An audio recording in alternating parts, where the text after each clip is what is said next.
You ask Tiger to solve. This deals with linear equations with one unknown. The final result is x equals 4. Let's solve it step by step. Simplify the expression. Expand the parentheses. Multiply the coefficients. Simplify the arithmetic. Group all constants on the right side of the equation. Subtract 15 from both sides. Simplify the arithmetic.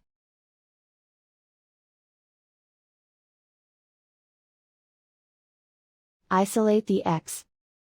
Divide both sides by 6. Simplify the fraction. Find the greatest common factor of the numerator and denominator. Factor out and cancel the greatest common factor. And so the final result is x equals 4.